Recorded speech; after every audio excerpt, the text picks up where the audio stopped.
Quand ton enfant tombe malade tous les mois, ce n'est pas juste une histoire de microbes. C'est son corps qui te dit qu'il n'arrive plus à se défendre. En Ayurveda, on ne traite pas la maladie comme l'asthme, la rhinite ou la sinusite. On cherche à comprendre pourquoi le corps réagit ainsi et pourquoi les défenses naturelles se sont affaiblies. Quand un enfant enchaîne les infections ORL, c'est souvent que le terrain est déséquilibré. Trop de mucus, une digestion lente, irrégulière ou un mode de vie qui entretient le déséquilibre. Et surtout, deux enfants avec la même maladie n'auront jamais le même traitement.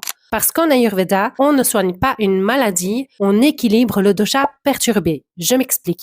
Un médecin va diagnostiquer une sinusite ou une rhinite. En Ayurveda aussi, mais on va plus loin. On cherche à savoir quel dosha est impliqué dans cette maladie. Autrement dit, quelle est la nature du déséquilibre en observant les symptômes. Par exemple, une maladie ORL de type kapha se manifeste souvent avec un nez bouché, du mucus épais, clair ou blanc avec une sensation de lourdeur. Si elle est plutôt vata, elle donnera plutôt du mucus assez sec ou une toux sèche, des irritations, de la fatigue. Si elle est de type pitta, le mucus sera plutôt jaunâtre. Il aura une sensation de chaleur et parfois même de la fièvre. C'est pour ça que deux enfants avec la même sinusite n'auront jamais les mêmes besoins ni les mêmes remèdes. C'est aussi pour ça qu'on ne peut pas donner un remède tout fait, surtout en commentaire. Il faut d'abord observer la nature du mucus, sa digestion, son sommeil, ses émotions pour adapter le traitement curatif et ensuite son alimentation et son mode de vie pour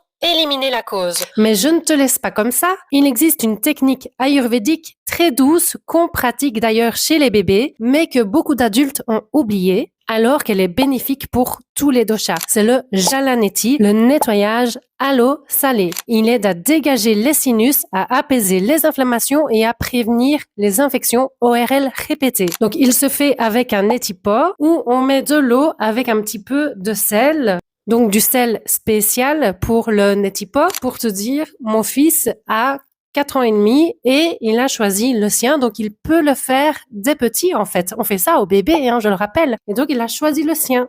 Donc un plus petit, super, voilà, et il est content de le faire.